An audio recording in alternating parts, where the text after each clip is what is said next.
principe solide. Ok. Donc, déjà, le principe de single responsabilité, ça veut dire qu'il ne faut pas surcharger les choses. C'est-à-dire quoi? On a une classe, ou bien on a nos services là, comme notre implémentation. Ici, catégorie DAO. Ah, on est bien dans catégorie DAO. Hein. Ok. Voilà, catégorie DAO, ici par exemple, qu'est-ce qui se passe? On ajoute des informations dans la base de données. Maintenant, si on vient par exemple que, ici, on ajoute par exemple, si on prend un exemple de ce que vous avez fait à la maison, si on gère par exemple l'envoi des mails, si on met tout simplement cette information ici, alors là, ça va devenir un problème parce que là, non seulement il va ajouter des informations dans la base de données sur le rôle de ce catégorie DAO. Pour le moment, notre DAO, normalement, c'est tout simplement pour accéder à la base de données. Ça, c'est sa responsabilité. Mais si vous mettez ici, par exemple, l'envoi des mails, ça n'a rien à voir avec le fait qu'on ajoute des choses dans la base de données. Donc là, il va jouer plusieurs responsabilités et que plus tard, si on veut modifier l'envoi des mails, etc., on va venir modifier catégorie DAO. Or, qui dit single responsabilité, ça veut dire qu'il faudrait que nos objets, nos classes là, aient une responsabilité unique pour ne pas après avoir un petit peu des problèmes. Si on doit modifier notification, ça ne va pas venir ici. Si on vient dans catégorie DAO pour modifier comment est-ce qu'on envoie les notifications, là, ça veut dire que catégorie DAO, non seulement ça ne joue pas son rôle d'ajouter, du moins ça joue son rôle d'ajouter, d'accéder à la base de données, mais ça joue d'autres rôles encore. Et donc là, c'est ça en fait, le fait de dire quoi, une classe a plusieurs responsabilités. On fait en sorte qu'on sépare tout simplement cela. Raison pour laquelle à chaque fois dans nos DAO, ce qu'on fait, c'est tout simplement l'accès à la base de données. Comme on ajoute, on supprime, etc., on ne surcharge pas cette classe-là. Donc, nos DAO pour le moment respectent le premier principe, c'est-à-dire une seule responsabilité et il n'y a qu'une seule raison pour que la classe puisse changer. Et ensuite, il y a ce qu'on appelle ouverture à l'extension et fermeture à la modification. Ouverture à l'extension et fermeture à la modification. J'ai vu par exemple, toujours si on prend le même exemple, j'ai vu il y a des gens qui ont fait par exemple l'envoi des mails ou bien des messages, etc. directement dans le service. Mais non, si on le met par exemple dans le service catégorie, instant ici, on dit quoi? On a une fonction qui permet d'envoyer par exemple quelque chose. Des messages publics, par exemple, on va mettre void, envoyer, on peut dire envoyer message si vous voulez. Alors si je mets par exemple l'envoi des messages ici dans le service là, ce qui va se passer c'est quoi? C'est que par rapport à open close, si plus tard, première des choses, si plus tard en fait on a besoin d'ajouter certaines choses dans ce qu'on appelle envoyer, il va y avoir un petit problème. Parce que là, si je mets envoyer, je mets par exemple envoyer message. Message. Si je mets envoyer message ici, un message, on peut l'envoyer sous plusieurs formes. On peut l'envoyer sous forme juste d'une notification ou bien d'un email ou bien en fonction de ce que vous voulez. Est-ce que vous envoyez un SMS? Mais là, on essaie de le mettre au niveau du service. Première des choses, c'est que plus tard, lorsque un autre objet a besoin, un autre objet, un autre service a besoin, par exemple, d'envoyer un message, cette fonction qui se trouve dans le service là, dans notre service, qu'est-ce que vous allez faire? Vous allez prendre ce service-là, soit l'injecter dans le deuxième service qui aura besoin de cette fonction. Et là, il y a un problème. Les services ne dépendent pas entre eux.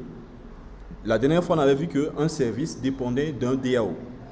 La connexion était entre service et un DAO.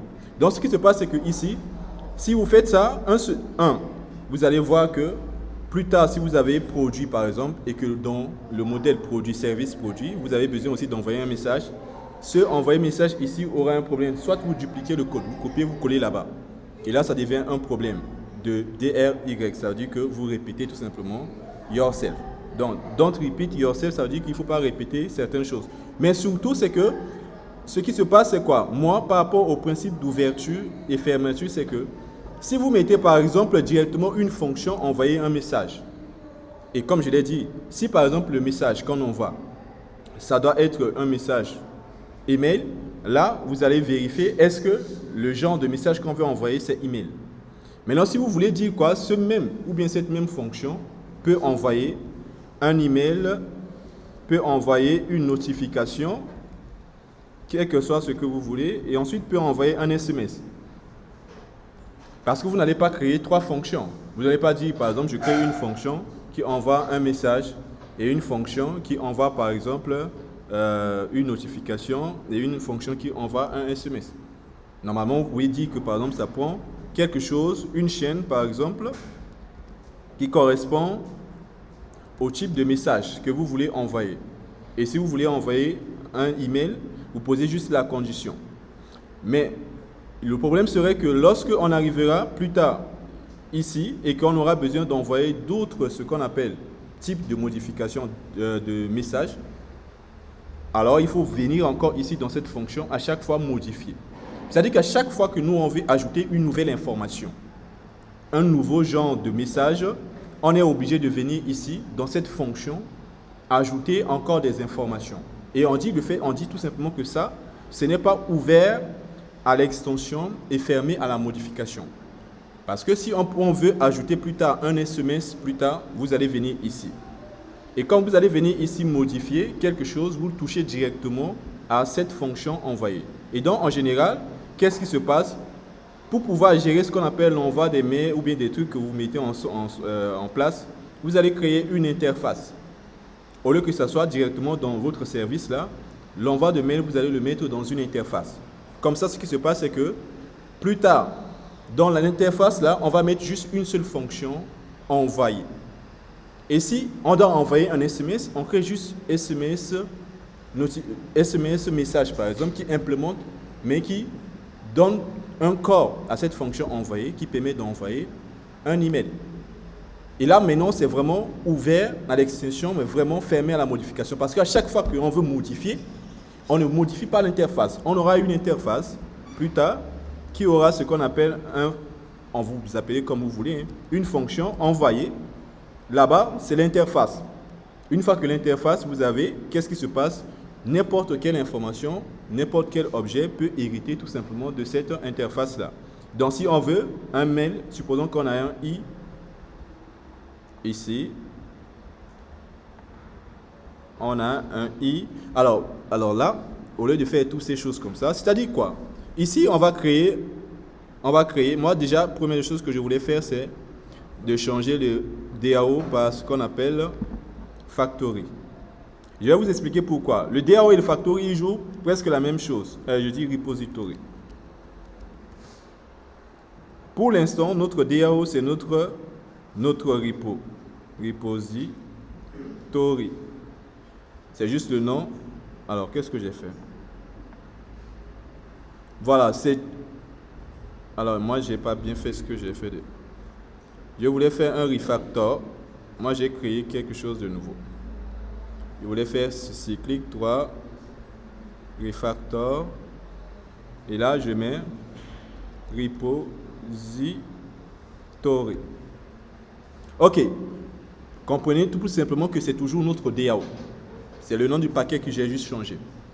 Mais repository, en fait, en général, plus tard dans ce qu'on appelle Spring ou bien dans les autres frameworks, vous allez voir que qui dit repository, je pense même que lorsqu'on faisait un petit peu orienté objet collection, on avait créé notre interface dans un répertoire qu'on appelait repository.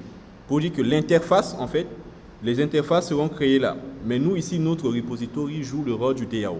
Ça, c'est la première des choses. Donc, je pouvais garder DAO et puis tout simplement ajouter mon interface. Mais je préfère le faire comme ça. Et là, je peux mettre par exemple e-message. On peut mettre comme ça un e-message. Et là, lorsque vous avez votre interface, ce qui se passe, vous pouvez mettre en place votre fonction. Void envoyer.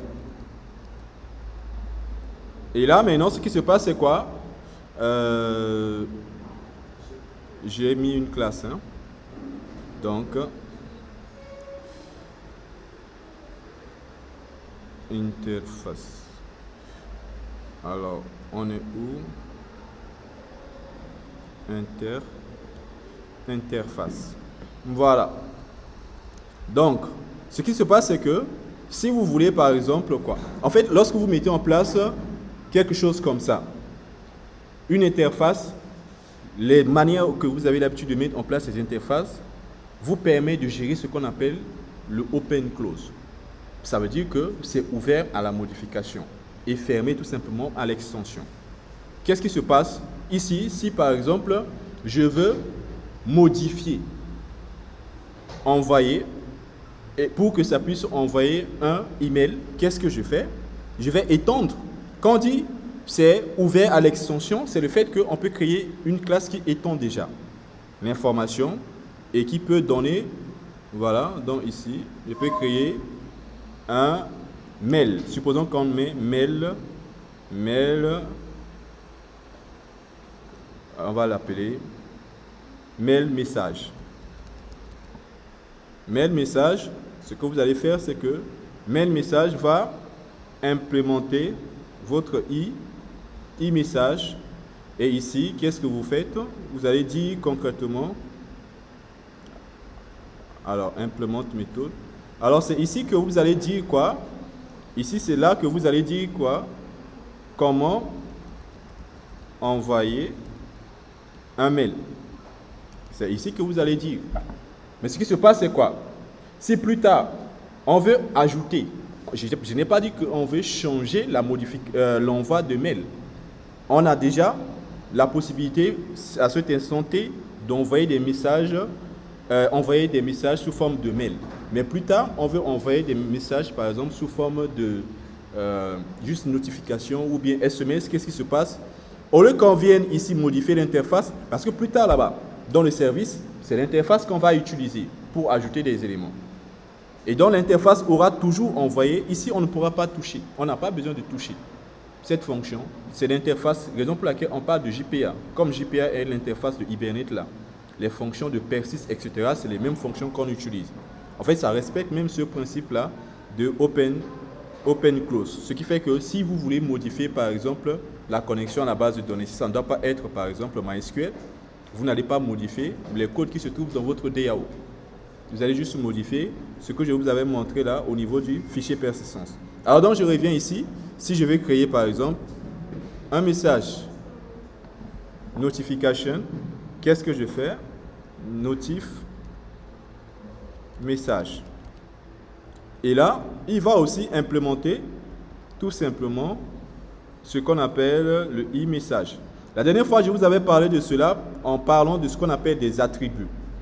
Mais, en général, les développeurs vont utiliser le principe de open close à travers ce qu'on appelle ces interfaces-là. Donc, à chaque fois qu'on a besoin d'ajouter une nouvelle manière d'envoyer un message, on ne touche pas à l'interface. L'interface, on le met dans le service là-bas. Il n'y a pas de souci. Maintenant, on a juste besoin de créer juste une nouvelle implémentation, une nouvelle manière de faire les choses, sans pour autant supprimer. C'est comme lorsqu'on fait une connexion à la base de données. C'est parce que nous, on utilise un JPA, ça fait beaucoup plus simple. Si on utilisait par exemple JDBC, alors dans notre, on peut créer une interface qui permet de gérer l'ajout, modification, suppression et créer une implémentation qui va implémenter l'ajout en ajoutant dans une base Postgres.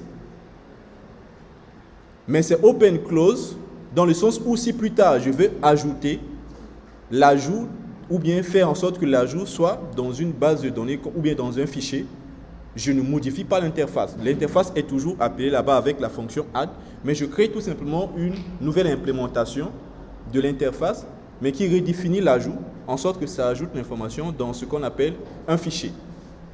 Et donc, à ce moment-là, on dit que ça respecte tout simplement le fait que c'est ouvert à l'extension et fermé à la modification. En prenant l'exemple d'attributs que je vous avais dit la dernière fois, c'est-à-dire que si on met en place des attributs dans personne et que, par exemple, étudiant hérite personne, étudiant va avoir d'autres attributs. Ces attributs-là, on peut l'ajouter directement au niveau de étudiant. Donc, lorsqu'on hérite de la classe parent, on a bien les éléments qui sont là-bas, mais on peut avoir d'autres attributs ici, au niveau de ce qu'on appelle, au niveau de la classe fille, qui va être différent des attributs qui se trouvent normalement là-bas. Et voire même, Voilà. Et voir même si, par exemple, vous mettez en place une fonction toString, vous avez la possibilité de redéfinir même cette fonction au niveau de étudiant. Et si, par exemple, il y a professeur, vous pouvez aussi redéfinir au niveau de professeur. Et donc, en fait, c'est ça, en fait, l'ouverture et fermeture, en sorte que on fait une... Alors, on était où? On était là. En sorte qu'on dit que ça soit ouvert à l'extension et fermé à la modification. C'est qu'il faudrait faire en sorte qu'on ait toujours la possibilité d'ajouter quelque chose, mais sans modifier ce qui existe.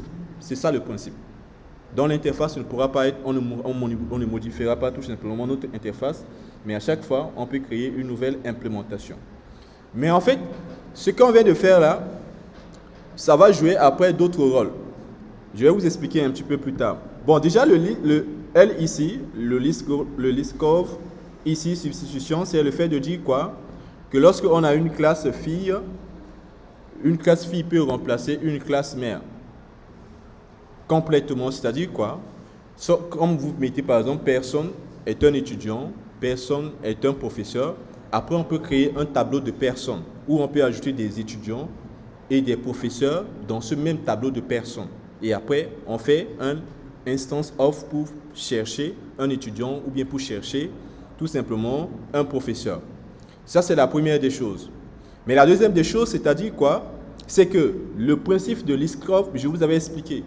Là où je prenais l'exemple de, par exemple, si on dit un être vivant peut parler, on peut créer une classe mère qu'on appelle être vivant. Mais la fonction parler, on ne va pas le mettre dans ce qu'on appelle être vivant. Ou bien certaines choses, on ne va pas le mettre dans être vivant. Parce que, qui dit par exemple oiseau, oiseau c'est un être vivant.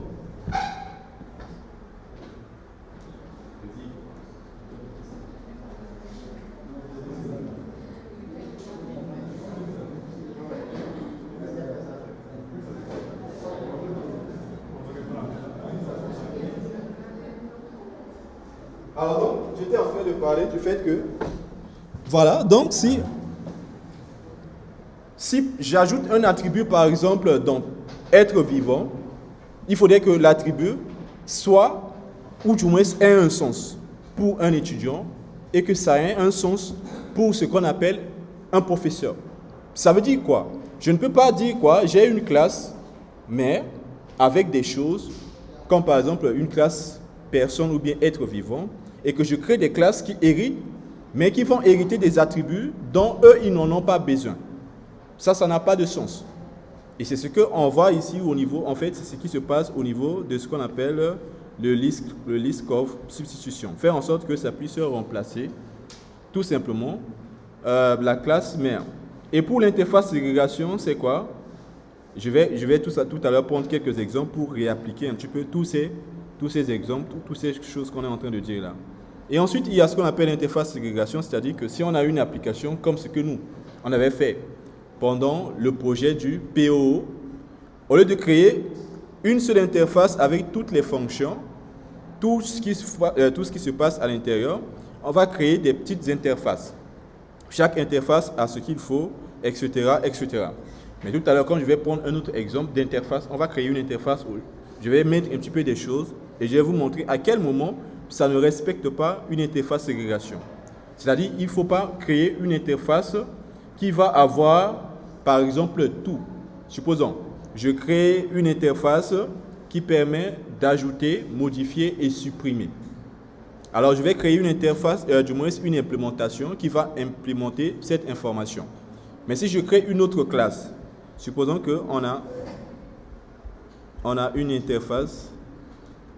Supposons que nous, on aura une interface, par exemple,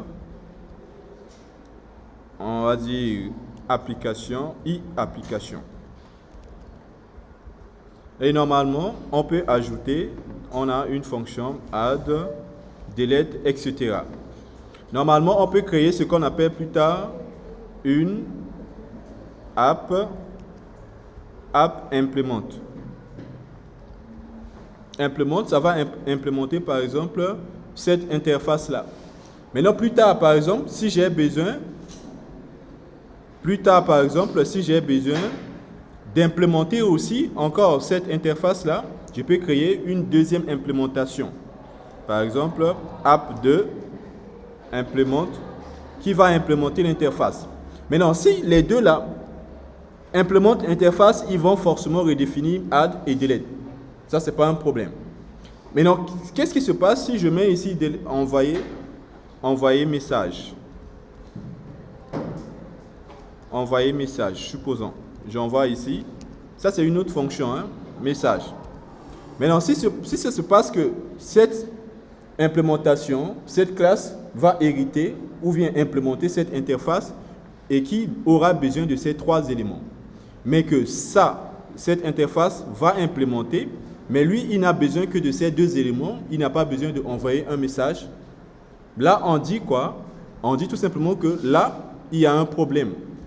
L'idée, c'est qu'on a une interface qui est un fourre-tout avec toutes les informations, mais les implémentations, ici, chaque implémentation n'a pas forcément besoin de toutes les fonctionnalités qui se trouvent là-bas. Donc, qu'est-ce qui se passe? Au lieu qu'on puisse avoir une interface globale avec l'ensemble des éléments, on va créer plusieurs interfaces un peu plus petites, spécifiques, et puis créer des implémentations de chaque petite interface-là. Comme ça, on ne va pas créer une implémentation qui va être obligée de définir ou bien de mettre en place une fonctionnalité que lui n'a pas besoin en réalité de cette fonctionnalité-là. Donc, au niveau des interfaces aussi, c'est très important de respecter ces choses-là. Raison pour laquelle tout à l'heure, on va voir une manière de faire une interface. Pour l'inversion de dépendance, je vous avais montré le fait de dire par exemple que chaque service aura besoin d'un DAO et que par exemple chaque contrôleur aura besoin d'un service. Donc on peut dire que ça c'est un principe d'injection de dépendance. Mais en fait, si vous remarquez bien par rapport à ce que je vous ai demandé de faire à la maison, quand vous créez par exemple catégorie, non c'est pas là, au niveau du DAO, déjà je supprime ces messages là. Au niveau du DAO, ce que vous remarquez, c'est que la fois dernière, on avait des répétitions. Et ensuite, on a essayé d'améliorer notre DAO en envoyant l'entity manager, ici. Et on met juste persist, emerge, remove. C'est bon? Mais ce que nous, on avait enlevé comme répétition ici, on l'avait déplacé au niveau de service. Et donc, c'est le service qui sera ici répétitif. Le begin et les commits, tout ça là, c'est répétitif presque sur l'ensemble de vos services. Pour tous vos services, si c'est par exemple catégorie, on aura besoin de l'entité manager. On démarre, on ajoute, on ferme. Pour toutes les fonctions, ajout, suppression, etc. Si vous créez ce qu'on appelle un service produit, même principe, ça ne change pas. Vous avez besoin de l'entité manager et vous allez faire l'ajout. Et même principe, vous allez démarrer ce qu'on appelle transaction et vous allez y ajouter, etc. Ce qui veut dire que ce code-là, ça se répète presque dans l'ensemble de vos services, si vous devez ajouter. Et non seulement ça se répète dans l'ensemble de vos services, ça se répète presque dans l'ensemble de nos fonctionnalités, ajout, suppression, etc. Donc, nous, on avait pensé que ce que nous on faisait, le fait de le déplacer ici, permettait de dire quoi? On ne se répète plus ou bien on ne répète plus les mêmes choses, mais en réalité, on est toujours en train de répéter des choses. Mais ce n'est pas seulement au niveau du service. Si vous créez par exemple un produit DAO, vous allez répéter les mêmes fonctions là. Ces mêmes fonctions pour supprimer. Si vous créez par exemple pour l'emploi, les 4 fonctions là. Mais on est sûr que rien ne change, à part seulement les types de données qu'on persiste, qui changent. Mais par contre, ces fonctions-là, ce sont des fonctions que vous répétez de partout. Et nous, aujourd'hui, on va essayer d'optimiser cela. On va faire en sorte qu'on n'ait plus à répéter toutes ces choses. Mais concrètement, comment ça se passe? On peut créer ce qu'on appelle une interface générique, qui va avoir des fonctions de base comme ça. Je donne un exemple. On sait que si on doit manipuler catégorie, produit et emprunt, etc., pour les 3 modèles là, on doit forcément ajouter une information. Dans la fonction ajout, ajout là, ça va être une fonction qui doit être générée. Cependant, si on doit rechercher par exemple le libellé, le libellé. Alors, si on crée une fonction de recherche libellée, est-ce que cette fonction est valable pour catégorie? Est-ce que cette fonction est valable pour produit? Est-ce que cette même fonction, on en a besoin pour un utilisateur? Non, un utilisateur n'aura pas un libellé. Et donc, du coup, par rapport à l'interface de ségrégation, plus tard, si on crée une interface et qu'on met là-bas, rechercher un objet à travers son libellé, si l'utilisateur aura besoin de cette interface, l'utilisateur, implémentation, va redéfinir la recherche de libellé. Pourtant, l'utilisateur ne manipule pas du tout le libellé.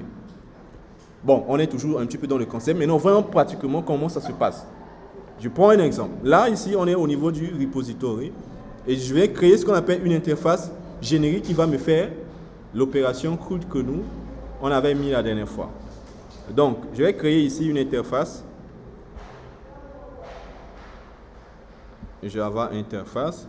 On va l'appeler générique. Bon, un nom qui s'utilise d'habitude, hein, générique. On va l'appeler DAO. Et maintenant, qu'est-ce qui se passe? Ici, générique DAO, c'est une interface qui va prendre une information qu'on va dire quoi? Un type T. Alors, les types T, c'est ce qu'on appelle des types génériques. Ça veut dire que vous ne connaissez pas c'est quoi le type. Mais quand vous lui donnez une information, à peu près ça ressemble à ce qu'il sait que les objets, un petit peu. Mais c'est quelque chose qui est vraiment générique. Ça va être quelque chose qui est générique. Donc, qu'est-ce qu'on fait? On va créer notre interface ici. On va dire, on aura void save. Comme ça. Et on va lui donner une entité aussi, type générique. On ne sait pas c'est quoi. Mais l'idée, c'est que la dernière fois, vous avez posé une question, par exemple, en disant persiste. Pourquoi est-ce que lorsqu'on envoie catégorie, lorsqu'on envoie un petit peu produit, etc., il peut l'ajouter dans la base de données sans pour autant convertir? On avait vu qu'en fait, il prenait quelque chose qui correspondait à ce qu'on appelle un type objet. Mais ça, ici, ça va être quelque chose qui correspond presque au même principe. Le type générique qu'on est en train de mettre en place, c'est qu'on peut lui envoyer catégorie à cette fonction save, il va save. On peut envoyer ce qu'on appelle un produit, il va le save. On peut lui envoyer n'importe quelle information, quel que soit ce qu'on lui donne, il va l'ajouter. Mais toujours, en est-il que ça doit être quelque chose qui doit être un objet persistant, c'est-à-dire une classe alt entity, alt ID, qui fait partie de ce qu'on appelle notre JPA ici pour l'instant. Alors, je vais créer ici un void. On va dire update. Et on va envoyer une entité. Et on va créer par exemple un void delete. On va lui envoyer une entité dont on ne connaît pas tout simplement son type. Donc juste un type générique. Également, on peut faire une liste, on va dire de type T. Je dis liste, on va dire get all pour récupérer tous les éléments. Donc, là, c'est notre opération CRUD que nous on a l'habitude de faire. Et ça, c'est ça qui est générique pour toutes nos entités. L'ajout, modification, suppression et récupération de la liste. On a besoin, par exemple, pour l'ensemble de nos éléments. Donc, qu'est-ce que j'ai fait? Je viens de créer ce qu'on appelle une liste. Bon, je viens de créer ce qu'on appelle une interface générique qui va avoir ces 4 fonctions de base. Mais ça ne veut pas dire que je ne vais pas plus tard créer ce qu'on appelle catégorie DAO. Non. Je vais toujours créer catégorie DAO plus tard qui va hériter de ces 4 éléments, mais qui peut aussi avoir des choses qui sont spécifiques à catégorie. On peut créer une fonction, par exemple, qui permet de manipuler catégorie différemment que d'ajouter ou bien supprimer, delete ou bien get all. Donc, cette fonction spécifique sera dans le catégorie DAO. Mais tout ce qui est générique, l'ajout, modification, suppression et la liste là, on le met dans tout simplement un objet ou bien notre interface générique. Mais, comme je l'ai dit, on ne peut pas dire ici T, get by libellé. Parce que cette interface doit être utilisée pour l'ensemble de nos modèles. Et si on a un modèle utilisateur n'aura pas besoin de celui-là. Et donc, ça devient un problème d'interface de ségrégation. Parce que l'interface, quand il va implémenter, il sera obligé de redéfinir ces choses-là. Donc, il faut prendre vraiment que des choses qui, tous les implémentations vraiment auront besoin. Pour nous, ça va être ces 4 fonctions dont on a toujours besoin. Maintenant, une fois qu'on a ça, ce qu'on va faire, c'est que, ici, pour ne pas mélanger les choses, je vais créer un répertoire que je vais appeler implémentation.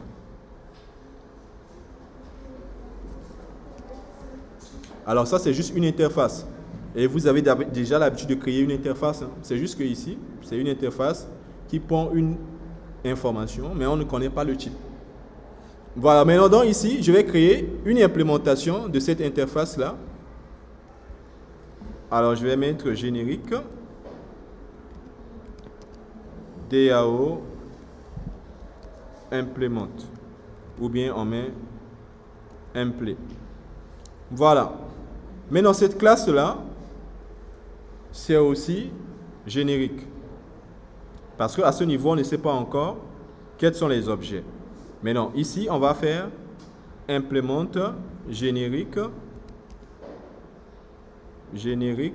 DAO aussi, type T. Il nous demande de redéfinir les méthodes, d'implémenter ces méthodes. Voilà. Et ici, on va vraiment ajouter ces informations-là. Et ici, qu'est-ce qu'on fait? C'est là qu'on va utiliser notre Entity Manager. Entity Manager EM est égal JPA. Alors, qu'est-ce qu'on avait créé? C'est Factory. JPA Manager. Et c'est ici que nous, on va mettre ces codes normalement qui doivent être répétés là. On les met en un seul endroit ici.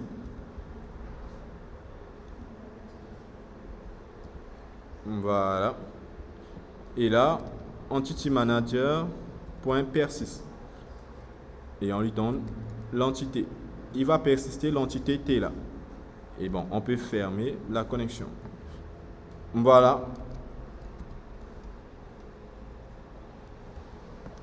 N'hésitez pas d'utiliser aussi ce qu'on appelle des try-cats. Alors donc ici, je copie, je colle. Pour le update, ici, ça doit être un merge. Pour pouvoir modifier, on va faire un merge ici. Et ici, au niveau de delete, on avait vu, hein, il faut faire très attention. Au niveau de delete, les entités que vous envoyez directement, par exemple, à une fonction comme ça, il est possible que ça ne soit pas dans un état qui est rattaché à notre persistance. Maintenant, ici, il y a une possibilité. Si vous avez un objet que vous récupérez qui a l'ID et qui a les informations, tout, on peut faire ceci. Entity Manager.merge. En fait, ce merge-là, on sait déjà bien que ça ne va pas ajouter l'information dans la base de données. Ah, ici, c'est remove. On va supprimer. Au lieu de faire directement remove.entity, on sait qu'on aura un problème dans la mesure où l'état de l'entité n'est pas vraiment attaché. Et donc, qu'est-ce qui se passe? On pouvait faire récupérer l'information à travers son ID et ensuite l'ajouter, supprimer. Mais ici, on peut faire em.merge. L'entité, on n'a pas modifié les informations. Donc, si on fait merge, ce n'est pas comme si ça va modifier quelque chose dans la base de données. Merge, c'est pour un update. On a juste récupéré une entité et on a fait merge. Ça ne change pas le résultat dans la base. Mais par contre, l'état de l'objet avec le merge Entity Manager, ça fait que ça sera attaché à notre fichier de persistance, ce qui fait que si on fait remove directement, il peut supprimer l'entité. Sinon, utilisez le principe qu'on avait fait, faites un find pour récupérer d'abord l'objet et ensuite vous faites un remove. Voilà. Maintenant, pour la liste des éléments, ce qu'on va faire, c'est que on va créer une liste, mais ici aussi, même chose, une liste générique. On ne connaît pas les éléments. Alors donc, on va mettre, si vous voulez, on met data comme ça, est égal. Et là, on va mettre notre Entity Manager.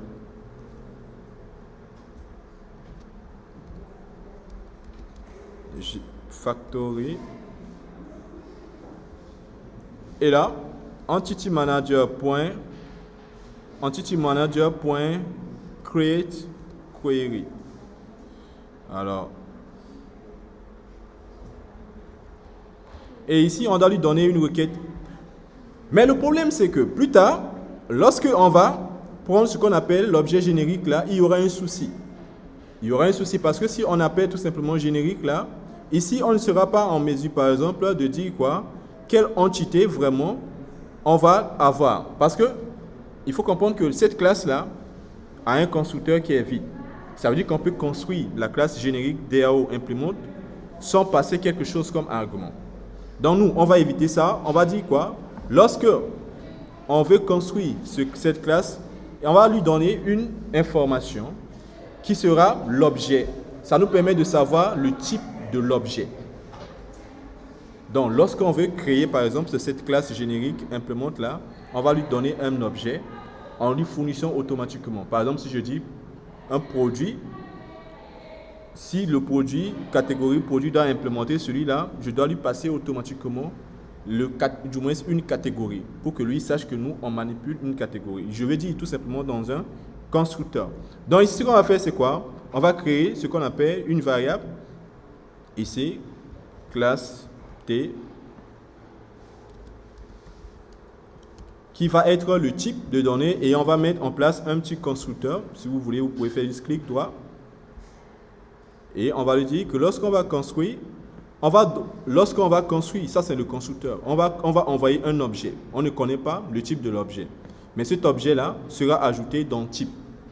Tout simplement.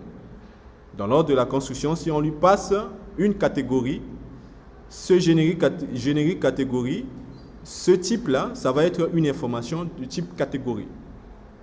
Et maintenant, en fait, ça va nous permettre plus tard de dire quoi? Lorsqu'on est là, normalement, la requête c'est from et puis nom de l'information. C'est-à-dire quoi? Le nom de notre modèle. Et maintenant, ici, le modèle, quand on va construire cette classe, on lui passe le modèle. Et ce modèle sera dans l'attribut type. Et donc ici, on a la possibilité maintenant de dire from et puis trouver le nom de notre modèle.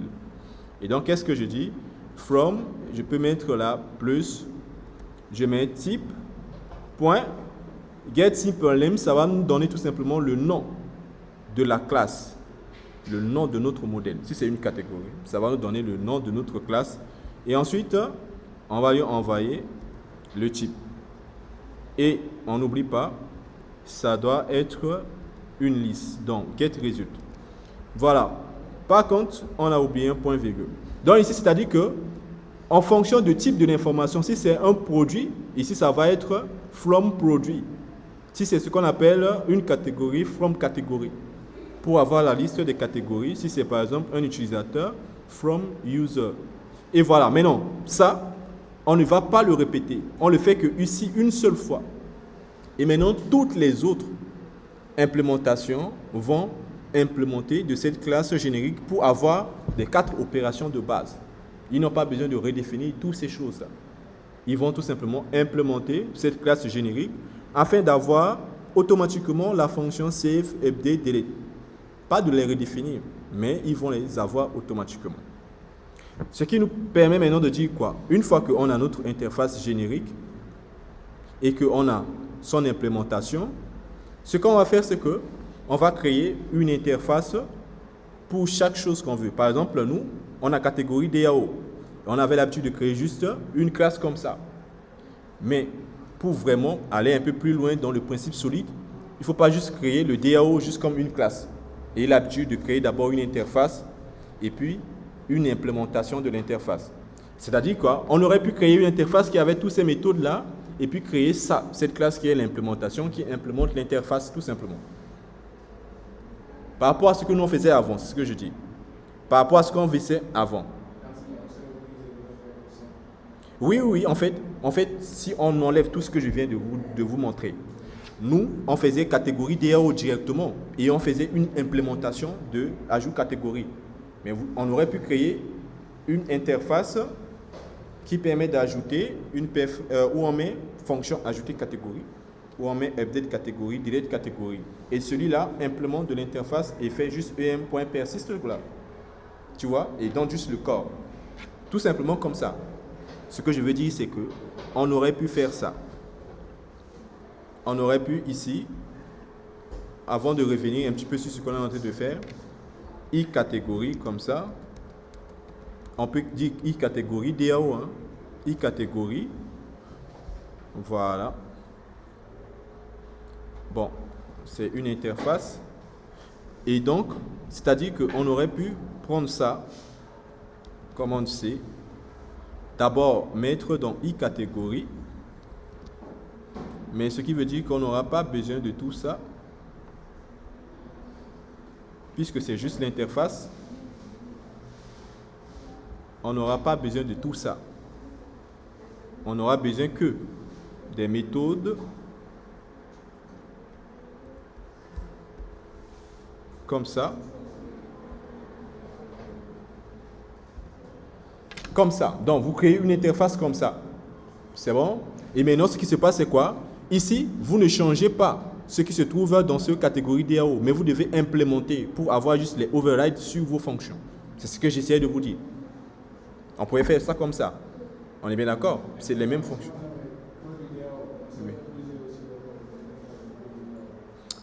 Oui. Oui?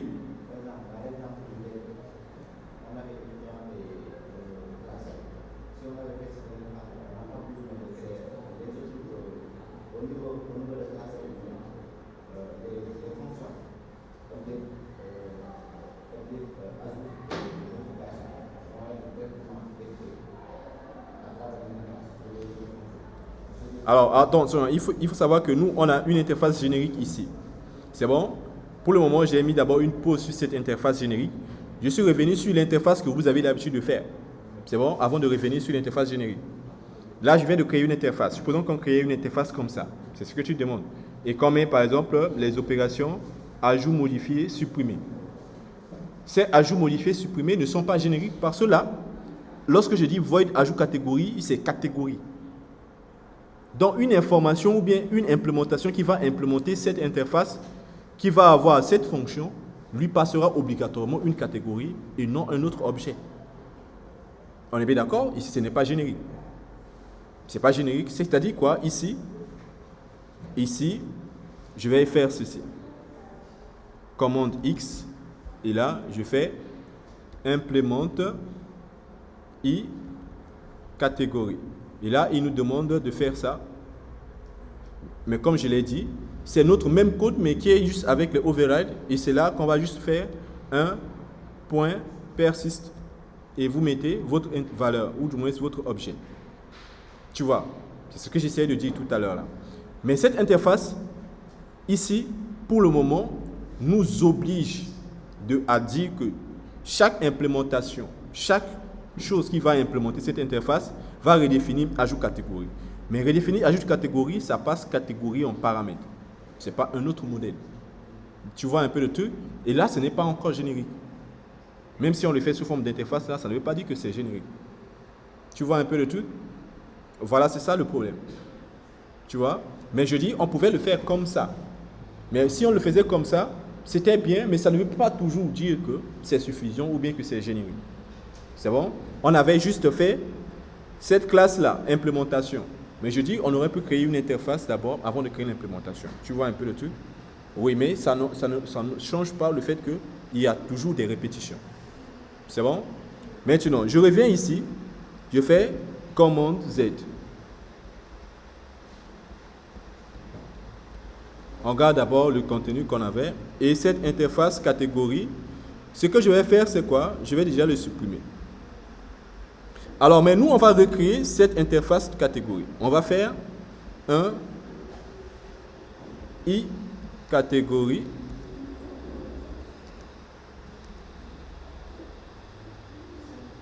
On va y mettre un i catégorie DAO. C'est-à-dire une interface. Alors, moi, j'aime bien choisir classe au lieu d'interface. On va créer une interface i catégorie DAO. Maintenant, ce qui va se passer, c'est quoi? On va dire que cette interface-là va se connecter à générique DAO, à l'interface générique DAO, pour qu'on puisse avoir ces informations au niveau de l'interface également. Alors, qu'est-ce qu'on fait? I-catégorie. Alors, qu'est-ce qu'on va faire ici? Extend ou implement. Si je dis une interface comme ça, par rapport à une autre interface, est-ce que je dis extend ou implement? Donc, extend, générique, DAO, et qu'est-ce qu'on va lui dire? On lui passe une catégorie.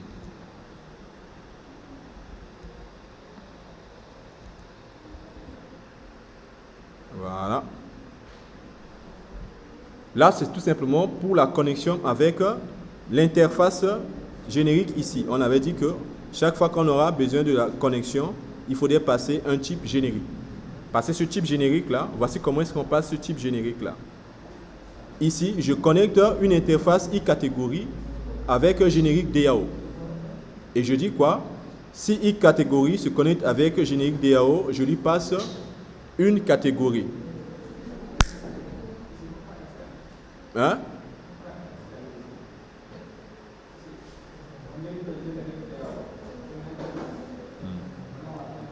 Alors, si on met ici implement, si on met ici implement, alors déjà, on va essayer de comprendre. N'oubliez pas. Hein? Alors, si supposons que tu mets implement comme ça. Déjà, il ne propose pas. Mais tu sais vraiment pourquoi il ne propose pas? Ici, c'est quoi? C'est une interface. On n'est pas au niveau d'une implémentation. Tu vois? On n'est pas au niveau d'une classe qui implémente pour donner un corps. On n'est pas à ce niveau. On est au niveau d'une interface. Raison pour laquelle ici, on met une interface peut étendre d'autres interfaces pour avoir non seulement les choses qu'elle a, mais avoir également d'autres informations. C'est possible, hein? Ça, c'est très possible. Donc, tu peux dire quoi? Une interface étant une autre interface. Ça veut dire que ça va déjà posséder tout ce que générique DAO a, mais que ici, pour la catégorie, on peut mettre ce qu'on appelle une catégorie, un find by libellé. Comme ça. Et on peut dire que cette fonction prendra en paramètre un libellé. Donc ça veut dire que ça va avoir tout ce que vous avez au niveau du générique DAO, les opérations crudes, mais qu'on aura aussi dans l'interface i-catégorie find by libellé. Et ça, c'est spécifique. Et quand on parlait de interface ségrégation, là, c'est ça en fait. Le fait de dire quoi? Que nous, on ne va pas tout créer dans ce qu'on appelle au niveau de l'interface générique. Parce que find by libellé, lorsque j'ai produit, peut-être produit à un libellé, mais quand j'aurai utilisateur, l'utilisateur n'aura pas besoin de find by libellé. Donc je ne peux pas mettre dans générique DAO. Voilà, donc ici, j'ai maintenant cette interface qui étend l'interface générique catégorie. Maintenant, il me faut maintenant une implémentation de catégorie, c'est-à-dire ce que vous avez fait catégorie DAO là. On va le refond, c'est-à-dire on va le faire différemment. On ne va pas écrire toutes ces choses là parce que persiste et merge, tout ça là se trouve déjà dans la classe générique. Donc on ne va pas faire l'ajout, modification, suppression. Dès qu'on hérite, normalement, on devait déjà avoir ces opérations qui sont déjà disponibles. Hein? Allez prier. Allez prier. Je m'impose. Hein? C'est le Ramadan. Le Ramadan, c'est pas t'aider. Donc, on a créé une interface générique ici. On a ces 4 méthodes génériques. Et ensuite, on a créé une implémentation. Et on vient de créer ce qu'on appelle une interface catégorie qui étend l'interface générique DAO. Maintenant, ce qu'on va faire, c'est quoi? On va créer ce qu'on appelle une implémentation de l'interface i-catégorie. Comme lorsqu'on avait créé une interface générique, on a créé une implémentation. On a créé une interface i-catégorie.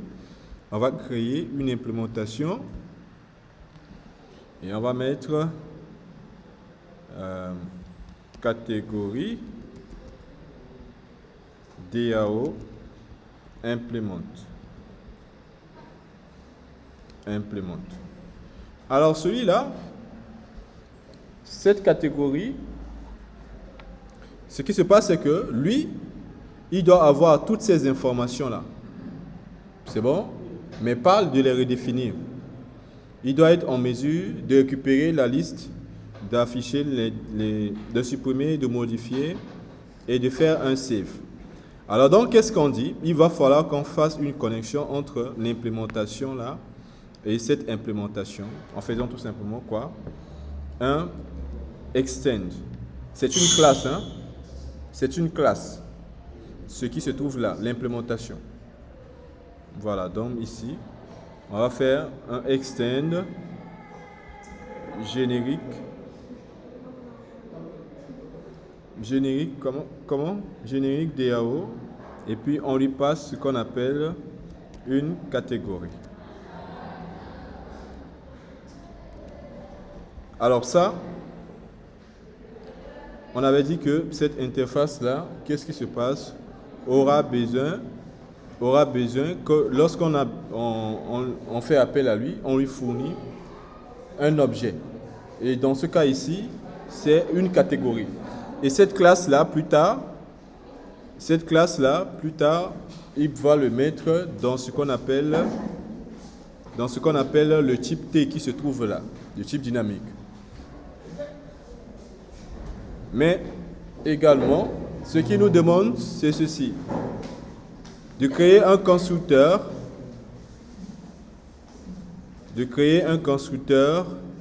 qui retourne ou bien du moins ce qui prend en paramètre ce type-là. Alors, on n'aura pas besoin de ça. Alors donc ici, cette interface-là, cette implémentation, on lui dit qu'il va étendre ce qu'on appelle cette implémentation générique. Et ici, on avait dit quoi? Que lorsque vous implémentez, vous allez avoir une méthode, un constructeur qui aura besoin d'une classe. Maintenant, cette classe-là, donc si je dis celui-là, étant celui-là, ça veut dire qu'il va falloir que dans le super, on lui passe un objet. Cet objet-là, il faudrait qu'on le passe dans le super de la classe fille. Et donc là, on va juste mettre catégorie.classe. Voilà, donc lorsqu'on fait implémenter ce qu'on appelle générique, on va faire tout simplement catégorie.classe. En faisant ceci, en fait, en réalité, voici ce que nous on a fait dans catégorie implémente. C'est bon, voici ce qu'on vient de mettre dans catégorie implémente, mais on va avoir les détails qui se trouvent dans l'implémentation qui se trouve là-bas. Mais si on veut aussi redéfinir nos méthodes qui se trouvent là, ici, qu'est-ce qu'on fait? Il va falloir qu'on implémente notre interface là, afin d'avoir accès à ces informations. Donc ici, on peut toujours continuer et on met implémente i-catégorie DAO. Et là, il va nous demander d'implémenter cette méthode-là. Et voilà. Et ce qui nous permet que ici, là, on va dire comment récupérer l'information à travers son libellé. Alors donc, voici ce que j'ai fait. Hormis les deux choses que j'ai fait tout à l'heure, l'interface générique et ce qu'on appelle l'implémentation de l'interface, si maintenant, je vais créer ce qu'on appelle une classe DAO, qu'est-ce que je fais? Je crée une interface qui va étendre de la classe générique et ensuite je crée une implémentation qui va étendre ce fichier, ou du moins cette classe d'implémentation. Et là, ici, vous voyez, je ne mets pas ni dans catégorie implément, ni dans l'interface catégorie, je ne redéfinis pas, ou bien je ne remets pas les fonctions, modifications, suppression, etc.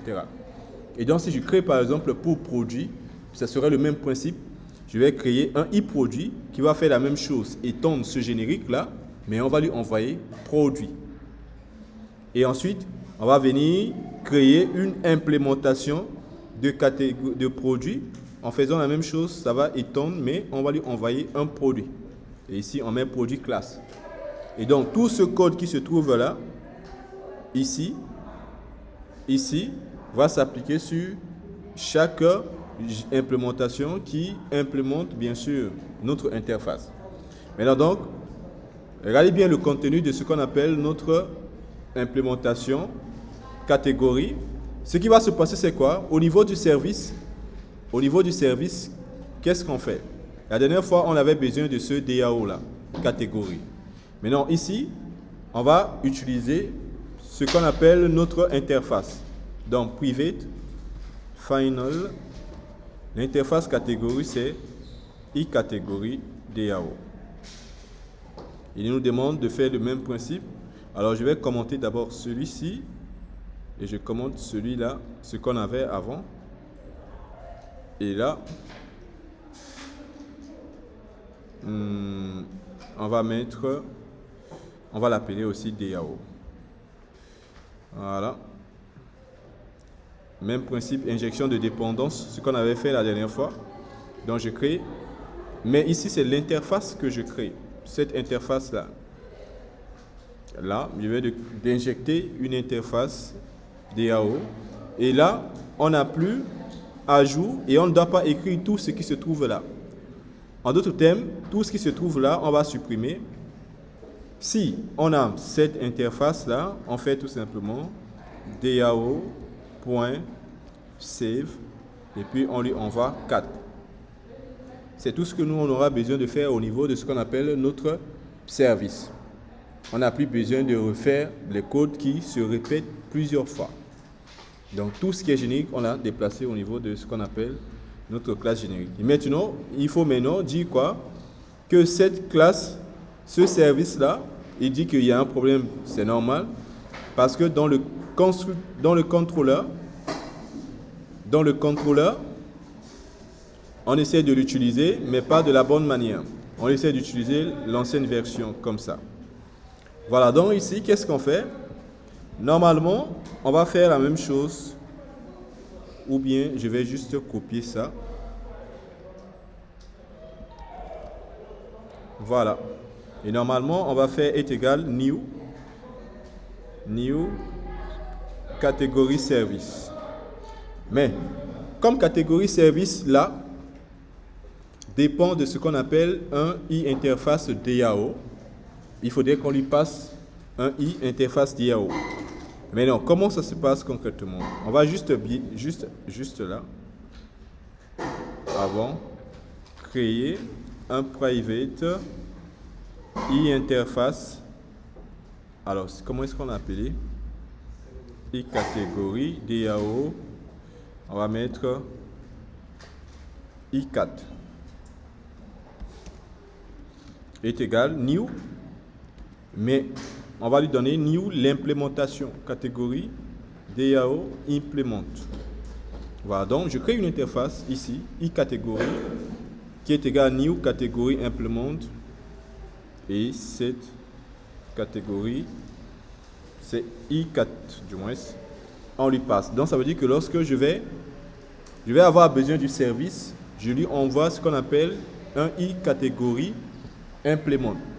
Ce i-catégorie là, c'est celui qui lui il reçoit au niveau de ce qu'on appelle du service constructeur et à travers ce i-catégorie, il peut faire un DAO.save. Ce DAO.save, ça nous vient indirectement de catégorie DAO.implement, mais surtout de l'interface là-bas. Surtout de l'interface, mais directement de générique DAO. Oui. Bonne classe. Au niveau du contrôleur, instancier quelle classe?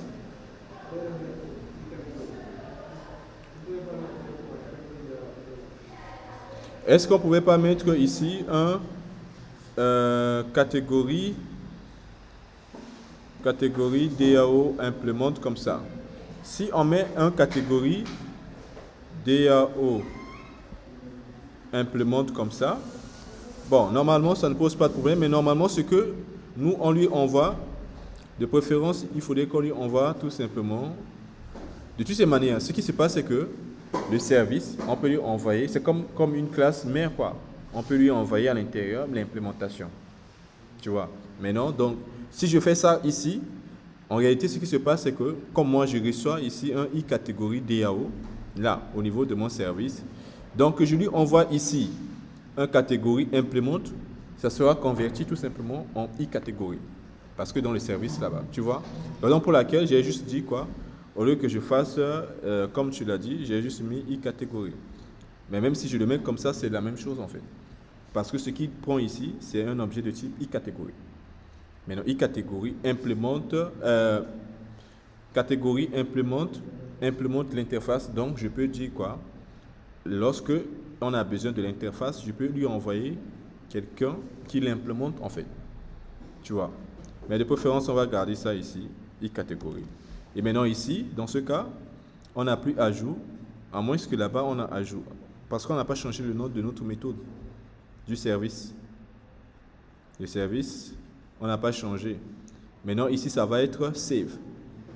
Voilà, ici, ça va être save. Maintenant, ce qui veut dire quoi? Si par exemple, plus tard, je dois faire le CRUD de ce qu'on appelle produit, je vais faire ici ceci. Clic droit, New, Java, i-interface et je mets i-produit. Et là, je vais dire que ça va étendre de générique DAO et je lui envoie produit. Donc, même principe que ce qu'on a fait pour l'interface i-catégorie comme ça. Et ici, on va faire, ça va implémenter générique DAO produit. Si on a utilisateur, même chose. L'implémentation, même principe, clic droit, New, Java class, on va mettre produit, DAO, implémente. Et lui, qu'est-ce qu'on lui dit? On va lui dire la même chose, qui va étendre générique implémentation en lui envoyant un produit. Et il va nous demander de créer le constructeur. Et ici, si on veut, on fait la même chose que de l'autre côté. Produit.class. Et voilà. Maintenant, si on avait d'autres méthodes dans l'interface produit, par rapport au produit, quelque chose qui ne concerne que produit, on définit notre méthode ici. Un exemple pour un produit, qu'est-ce qu'on peut lui donner qui est propre à lui et pas propre aux catégories? Par exemple, get catégorie. Bon, normalement, si on a un produit, on a la catégorie. Normalement. Si on a un produit, on a sa catégorie. Parce qu'on a un lien. Mais si on a une catégorie, bon, i-interface produit. Bon, on va mettre quelque chose de simple. Par exemple, récupérer les produits d'une catégorie. Supposons. Donc, je vais faire ici, liste, produit. Et là, je dis, get, produit, by, catégorie. En fait, je suis en train d'imaginer juste une méthode que je peux ajouter là. Voilà, donc, ici, on aura, lui, il aura une fonction qui sera propre à lui, ou bien propre à cette interface-là. Get all. Oui. Attention. En fait, le get all, c'est récupérer l'ensemble des éléments. Ici, j'ai un get produit by catégorie. Les produits pour une catégorie. Bon, il faudrait que je passe une information. Tu as raison. Je peux chercher par l'ID ou bien par quelque chose. Maintenant, est-ce que l'ID c'est quoi? Une information. En général, les ID, on va utiliser une information de type long. Comme ça.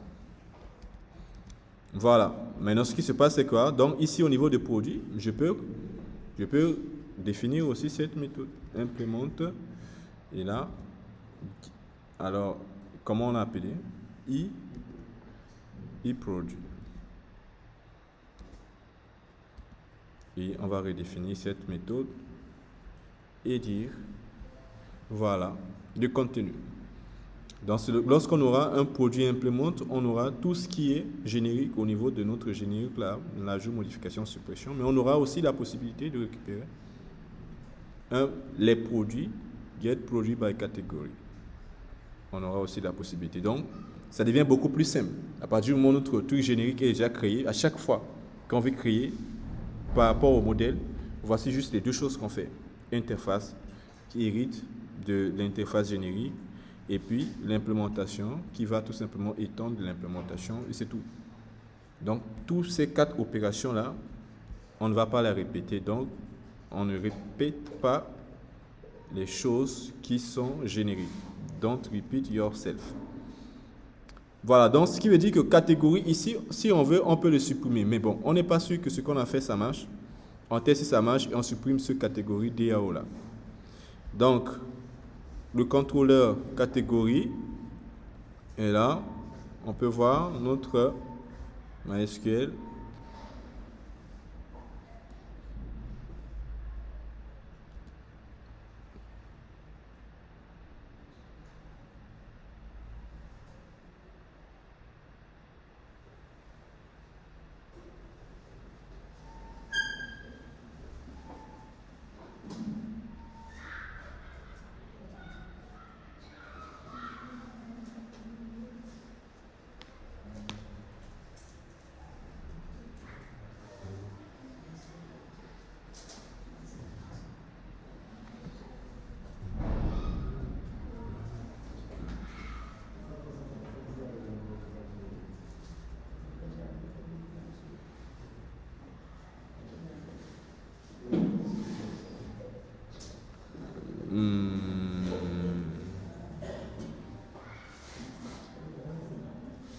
Pourquoi il télécharge?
Alors, c'était quoi notre base de données?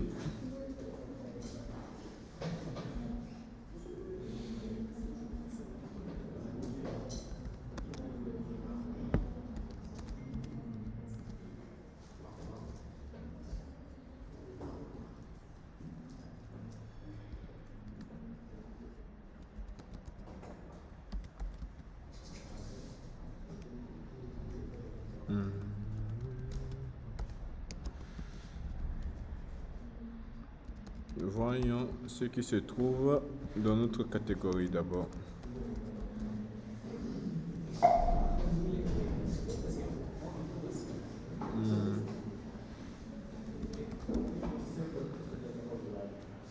Ok, maintenant on va essayer.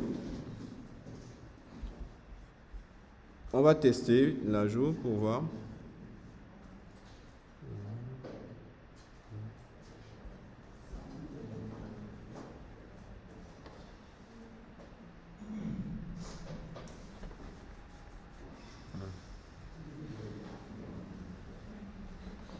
On va mettre, c'est bon, voilà.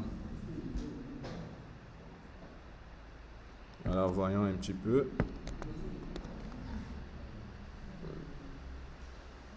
Voilà, donc ici, il arrive quand même à ajouter le plat que nous, on vient d'ajouter. Ça veut dire que l'ajout marche.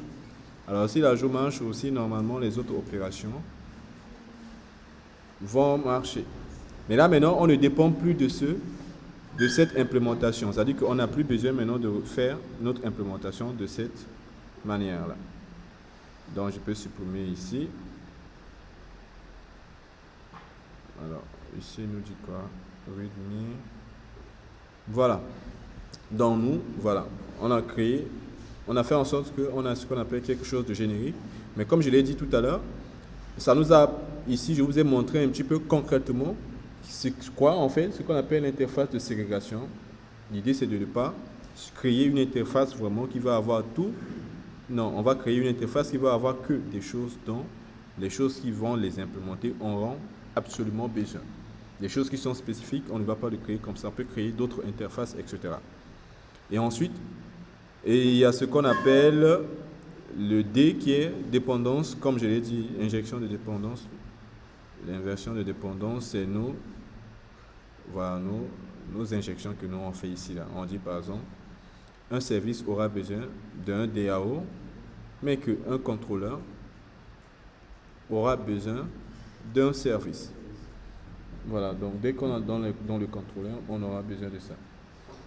Et ça, c'est notre principe de injection de dépendance.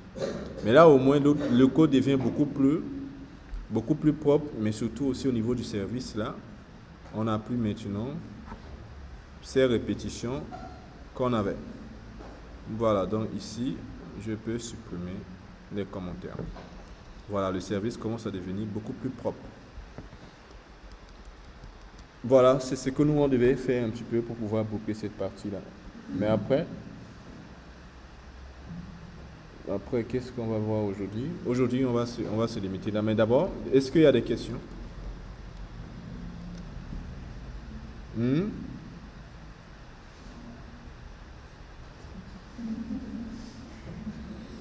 Bon, même si je sais que c'est le Ramadan, ce n'est pas pour ça qu'on va dire non, seulement pour dire non.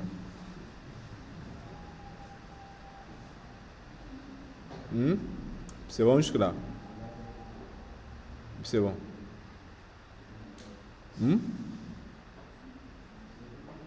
Non, je demande si c'est bon.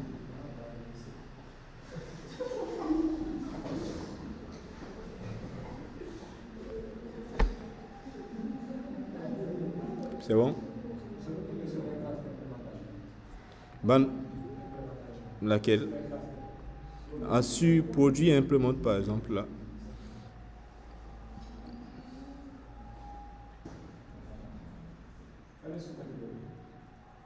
Catégorie, même chose. Hein?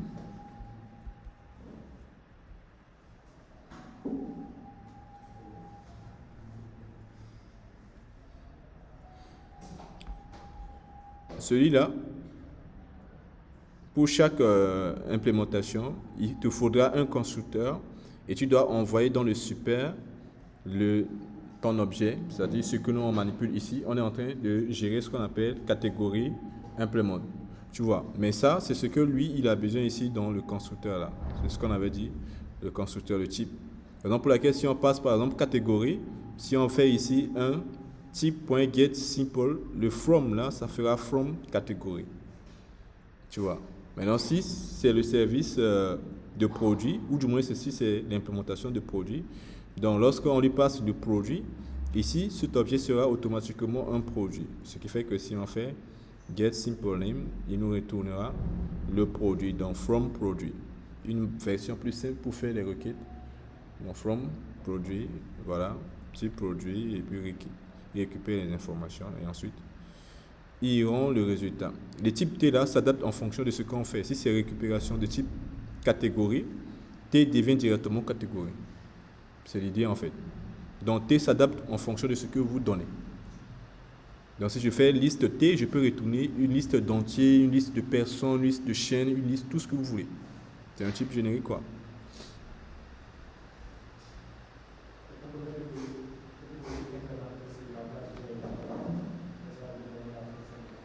Tout ce qui se passe au niveau du générique là-bas. C'est-à-dire l'implémentation en fait. Tu vois. Parce que si catégorie implémente générique DAO l'interface, il va redéfinir ses fonctions. Mais nous, on ne veut pas redéfinir. Les fonctions sont définies au niveau du DAO implement. N'oubliez pas. C'est ici qu'on a fait ce qu'on appelle l'implémentation de l'interface générique. Raison pour laquelle on fait connecter ce qu'on appelle notre DAO directement à cette interface, à cette classe implémentation. Tu vois? Voilà. Mais si vous essayez de faire la connexion avec l'interface, alors il va vous demander veuillez implémenter toutes les méthodes encore. Et c'est pas ce que nous on veut. Mais vous allez faire implement e-catégorie si, comme je l'ai dit, forcément, vous allez avoir des choses qui sont propres à catégorie. Ces méthodes, vous allez les définir ici. Et les choses qui sont propres à ce qu'on appelle catégorie, vous allez les définir ici. Et maintenant, qu'est-ce qui se passe si je fais une implémentation de générique, implémente, j'ai le CRUD. Maintenant, pour les autres fonctionnalités spécifiques, on implémente notre interface pour les définir en réalité. Ici, par exemple, si on voulait la liste des produits par catégorie, on aurait dû faire ici un entity manager em égale factory jpa.get manager. Et ensuite, qu'est-ce qu'on fait? Liste de produits.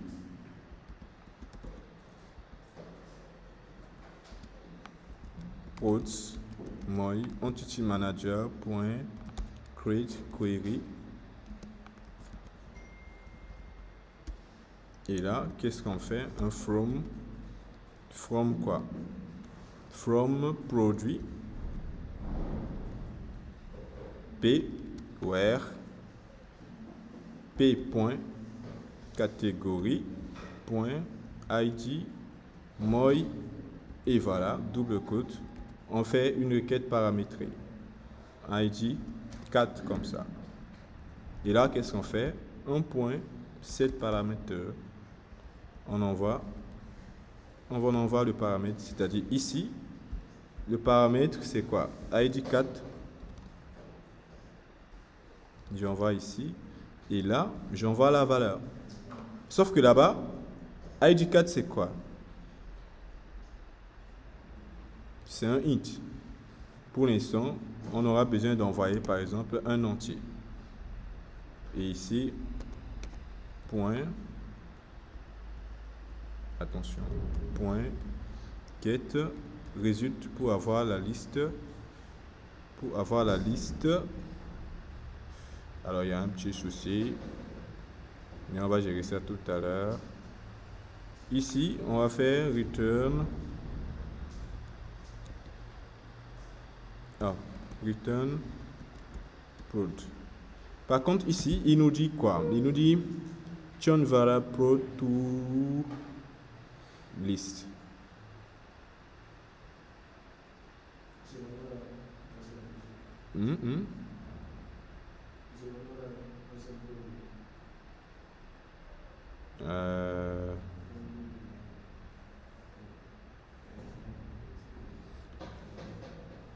On a dit from produit where p point catégorie. Parce que normalement, dans produit, on avait dit tout à l'heure, un produit a une catégorie en fait. Ok, maintenant donc ici, alors on était où?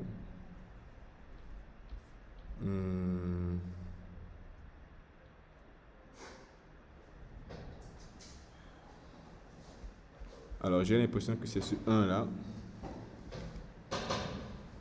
Mais non. Java utilise un check. Java utilise tout Java utilise comme gel produit. Ah, ok. CTRL Z. Le souci était à ce niveau-là. On a oublié de passer la classe là. Ici, c'est produit. Produit.classe. Oui, attention. Ici, on met produit.classe. Donc, from produit p where p.catégorie .id est égal une variable que vous mettez ici, requête paramétrée, et là, vous mettez le paramètre, mettez la valeur. Alors ici, comme c'est un long, ici, je mets 1 pour que ce soit juste un simple entier en fait. Ça. Alors non, ici, on n'est pas au niveau de générique. Hein. Ça, c'est une méthode qui est propre à ce qu'on appelle produit implémente.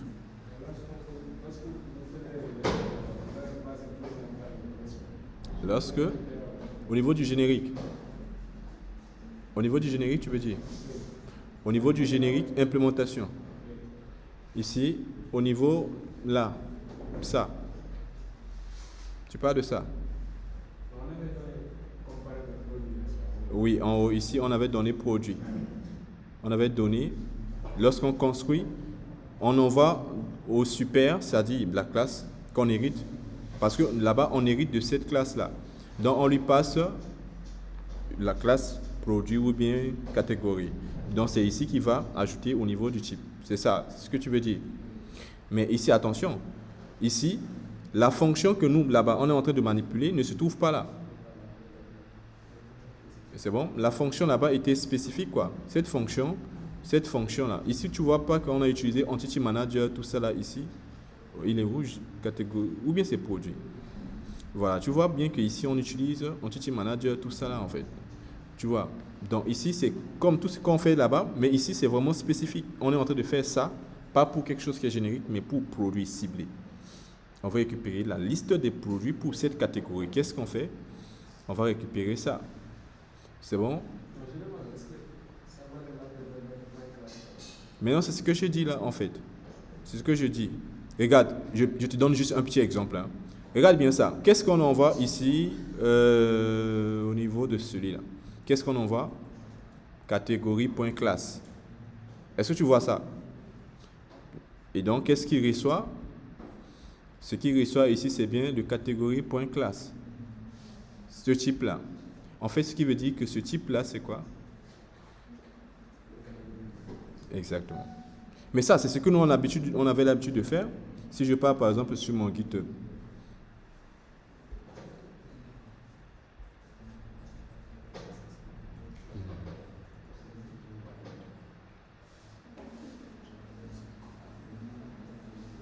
Alors, est-ce que maintenant je suis connecté?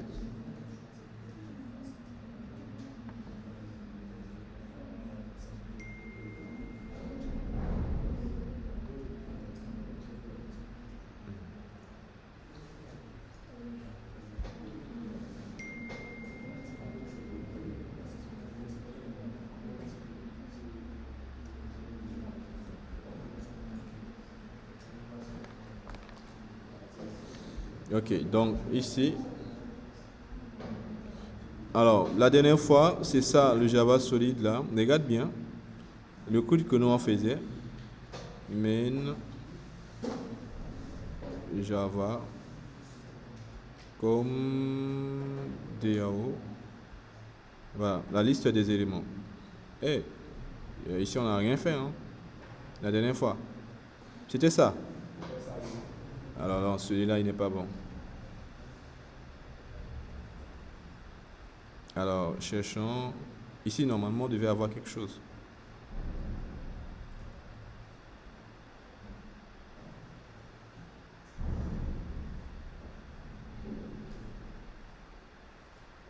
utilisateurs.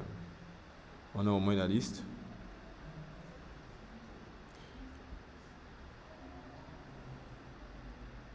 Bon, on n'a pas la liste, mais ce qui se passe, c'est quoi? À chaque fois, tu vois, on envoie le nom du modèle point classe, tout simplement. Bon, voilà, non, ici, voilà, il est là.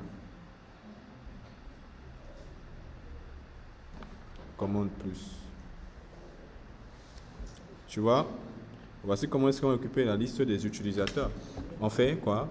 From notre modèle, virgule, et on met modèle.classe. Alors, qu'est-ce que j'ai fait? Tu vois, c'est ce qu'on avait fait la dernière fois.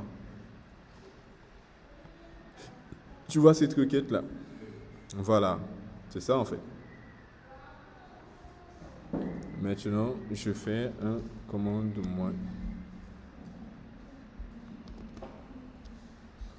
Voilà, la raison pour laquelle ici, on envoie produit classe. Maintenant, si on n'envoie pas ici, tu vois, il souligne une erreur, et cette erreur qui souligne, c'est ça en fait. Si on vient, on met le curseur, il dit, en fait, on a une liste Java utile qu'on essaie de convertir. Bon, on essaie de lui donner ce qu'on appelle un Java utile de ça, toutes ces informations-là. Il a un petit peu du mal à comprendre. Le classe, le key. Troisième paramètre qu'on a mis, catégorie.classe, permet de faire en sorte que cette liste-là correspond au type de liste-là, quoi, liste de produits, directement. Tu vois? Voilà, dans ici. Qu'est-ce que j'ai mis? Produit.classe.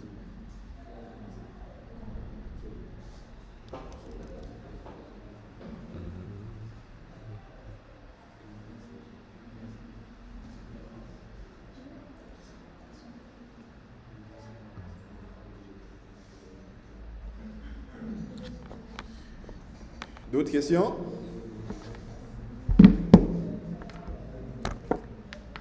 Vas-y.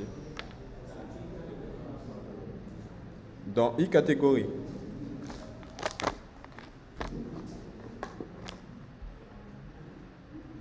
Voici ce dont on a dans i-catégorie.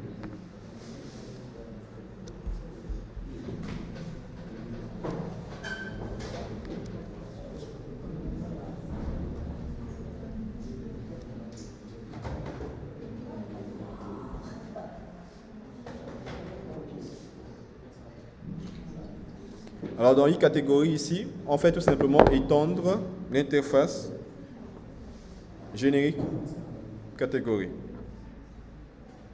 Et ensuite, on lui donne une méthode qui est spécifique à la gestion des catégories, c'est-à-dire quoi? Ici, pour une catégorie, on aura peut-être besoin de find by labeling. Tu vois? Et là, je mets ici au niveau de l'interface la méthode, mais on peut mettre d'autres méthodes. Mais ce qui est sûr, on va mettre toutes méthodes qu'on veut qui parlent de catégories, mais qui sont différents des CRUD qu'on a mis au niveau de générique. Vas-y.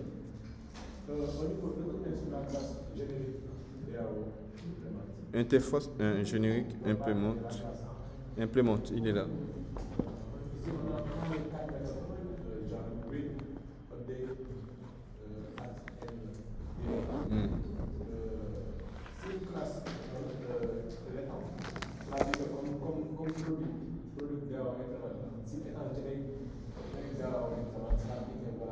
Faire le CRUD.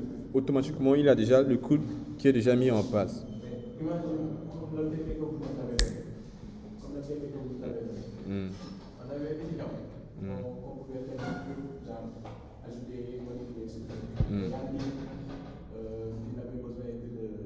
De juste modifier. Oui.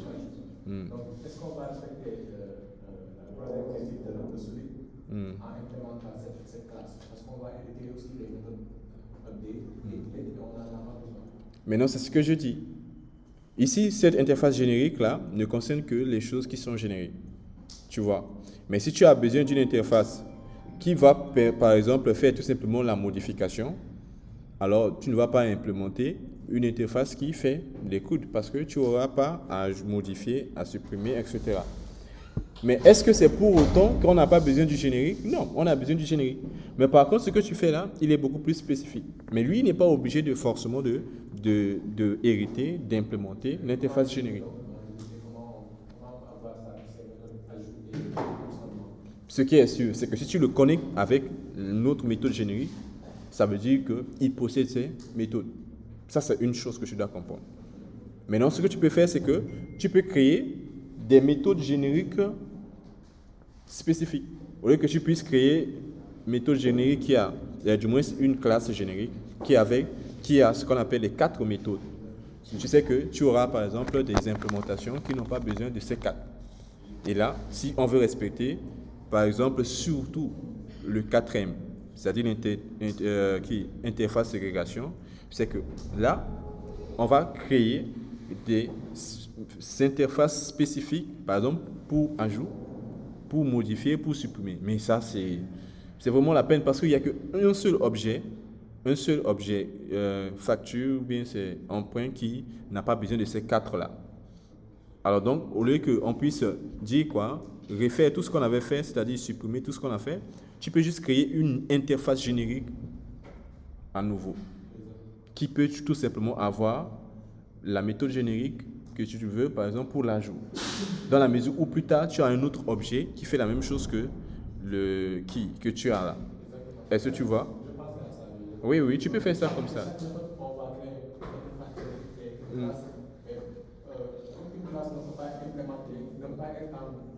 De ce générique qui a 4 méthodes. Oui. Créer une interface générique qui va gérer que la méthode de jour. Oui. Une interface générique qui va gérer que la méthode pour lire, taper et écrire. Oui. Pour chaque interface, on va créer des classes qui vont l'implémenter. Mais moi, on n'a pas le droit d'implémenter plusieurs classes. Je suis d'accord avec toi. Moi, ce qui me dérange pour le moment à ce niveau-là, c'est que dans la majorité de nos modèles, on fera un peu un CRUD. Tu vois? Maintenant, si tu fais, ça c'est le fait que tu fais ce qu'on appelle des interfaces d'une manière à ce que ça soit spécifique. On n'a pas une interface globale. Je suis d'accord. Ce n'est pas un problème. Ça va marcher.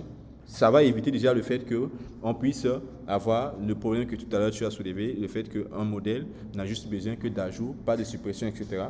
Le modèle ne peut pas implémenter générique parce qu'il aura les 3 autres. Pourtant, il n'a pas forcément besoin. On est bien d'accord? Maintenant, donc, ici, ce qui se passe, c'est que tu peux faire ce que tu as dit, créer des interfaces spécifiques juste avec peut-être une seule méthode. Mais mon problème, c'est à ce niveau, le fait que, ça, c'est pas par rapport au modèle de Solid, mais je vais dire mon problème à un niveau où, ici, on aura plusieurs modèles qui vont avoir ces 4 méthodes génériques. Presque dans nos modèles. Parce que ici, là, on est en train de rentrer dans quelque chose qui est spécifique, une seule chose. Même si, en disant que s'il implémente générique, ça va casser le solide, mais c'est juste bonne chose. Donc on va le sacrifier quoi? Pas sacrifier, mais créer une interface à nouveau. Mais lui, il ne doit pas être lié à ce générique, mais un autre générique.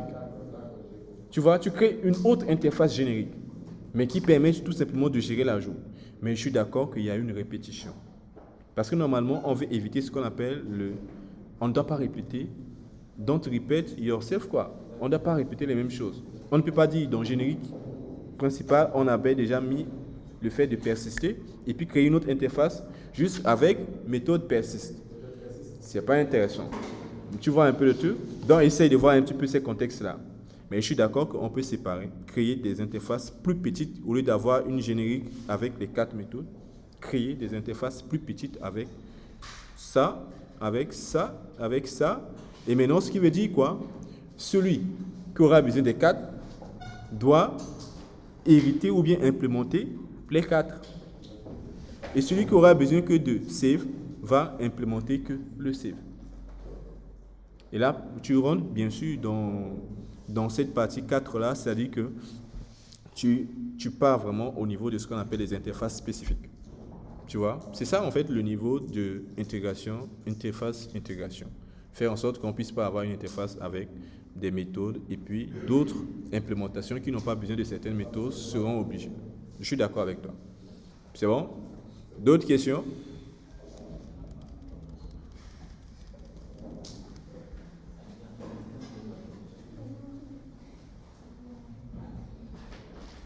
Alors, 6 questions.